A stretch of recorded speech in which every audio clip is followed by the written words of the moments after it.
Hello everyone, কেমন আছো তোমরা সবাই? আশা করছি সবাই খুব ভালো আছো। আজকের ভিডিওতে ডিটেলসে দেখব পিএম মোদি রিসেন্টলি এভিডেভিট করা ইলেকশনের জন্য যে এভিডেভিট করেছে সেখানে কিন্তু তিনি তার ব্যাংক ব্যালেন্স, এফডি অ্যামাউন্ট, কোন স্টকে ইনভেস্ট করেছে এবং কি পরিমাণ ইনভেস্টমেন্ট রয়েছে, রিয়েল এস্টেটে কতটা ইনভেস্ট করেছে, সমস্ত কিছু ডিটেলস কিন্তু এই এভিডেভিটে কিন্তু রয়েছে। তো ডিটেলসে এই এভিডেভিটটা স্টাডি করব এবং দেখব যে কোথায় কোন জায়গায় ইনভেস্টমেন্ট কিন্তু তিনি করে রেখেছেন। সো ভিডিওটা ভালো লাগলে লাইক করে দিও, শেয়ার করে দিও, আর চ্যানেলটাতে নতুন হয়ে থাকলে মাস্ট কিন্তু চ্যানেলটাতে সাবস্ক্রাইব করে নিও।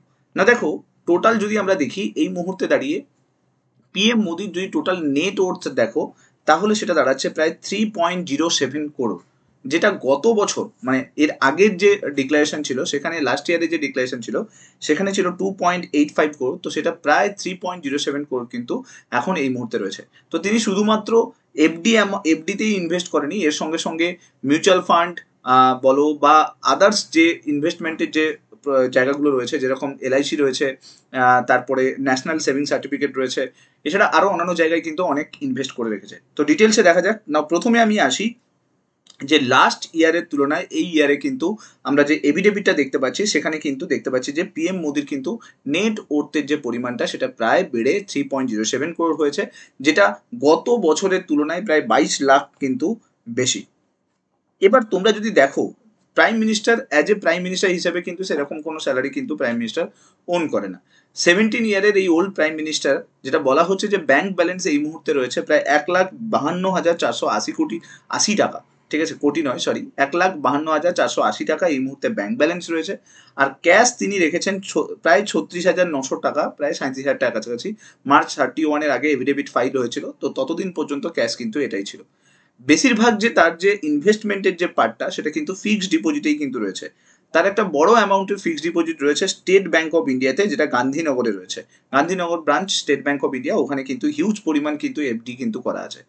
এসবিআইয়ের যে গান্ধীনগর ব্রাঞ্চ রয়েছে সেখানে যে ফিক্সড ডিপোজিট রয়েছে তার অ্যামাউন্ট রয়েছে প্রায় 1.83 crore রুপিস, যেটা গত বছর যখন ছিল তখন কিন্তু এটা 1.6 crore ছিল, যেটা বেড়ে গিয়ে হয়ে গেছে 1.83 crore। এবার যদি আমি অন্যান্য জায়গায় ইনভেস্টমেন্ট দেখি, বন্ড, শেয়ার মার্কেট বা মিউচুয়াল ফান্ড, এইসব জায়গায় যদি দেখি, তো এই মুহূর্তে দাঁড়িয়ে যেটা দেখতে পাচ্ছি যে পিএম মোদির কিন্তু কোনো স্টক মার্কেট এক্সপোজার কিন্তু নেই, অর্থাৎ স্টক মার্কেটে তিনি কোনোভাবে ইনভেস্টেড নয়, বা মিউচুয়াল ফান্ডেও কিন্তু তিনি কোনোভাবে ইনভেস্টেড নয়। ম্যাক্সিমাম অ্যামাউন্ট এফডিতে ইনভেস্টেড রয়েছে। এরপরে যেটা দেখতে পাচ্ছি 8,93,000 টাকা কাছাকাছি ন্যাশনাল সেভিং সার্টিফিকেটে কিন্তু ইনভেস্টমেন্ট করে রেখেছেন। এলআইসিতে একটা ইন্স্যুরেন্স পলিসি চালু আছে যেটা প্রায় 1.5 লাখের কাছাকাছি। এলএনটি ইনফ্রাস্ট্রাকচার বন্ড, তোমরা জানো এলএনটি একটা রিয়েল এস্টেট অর্গানাইজেশন, তার যে বন্ড রিলিজ হয়েছিল 2012-তে, সেই বন্ডে কিন্তু 20,000 টাকা তিনি কিন্তু ইনভেস্টমেন্ট করে রেখেছেন।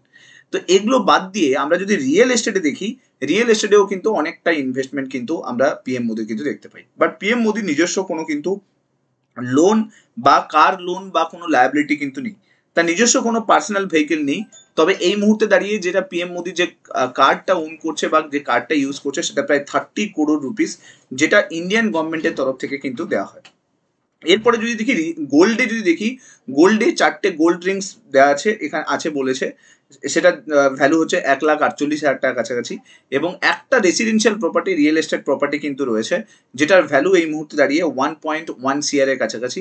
এটা একটা জয়েন্ট প্রপার্টি যেখানে 25% শেয়ার কিন্তু পিএম মোদির কাছে রয়েছে। যদিও এই যে রিয়েল এস্টেট প্রপার্টি এটা কিন্তু এখনকার নেওয়া নয়, এটা 2012 সালে যখন মোদিজি চিফ মিনিস্টার হচ্ছিলেন গুজরাটে, 2002-তে যখন চিফ মিনিস্টার হচ্ছিলেন গুজরাটে, তার কিছুদিন আগে কিন্তু এই প্রপার্টিটা কিন্তু বাই করেছিলেন। সেই মুহূর্তে তখন 1.3 লাখ হচ্ছে স্কোয়ার ফিট হিসেবে কিন্তু আমরা টোটাল কস্টে কিন্তু এই বাড়িটা কিন্তু হয়েছিল। তো পরবর্তীকালে 2014 সালের পর থেকে যখন তিনি প্রাইম মিনিস্টার হন, তারপর থেকে রিয়েল এস্টেটে কিন্তু সেরকম ভাবে কোনো ইনভেস্টমেন্ট বা আদার্স বড় ইনভেস্টমেন্ট কিন্তু পিএম মোদির তরফ থেকে কিন্তু কোথাও দেখা যায়নি।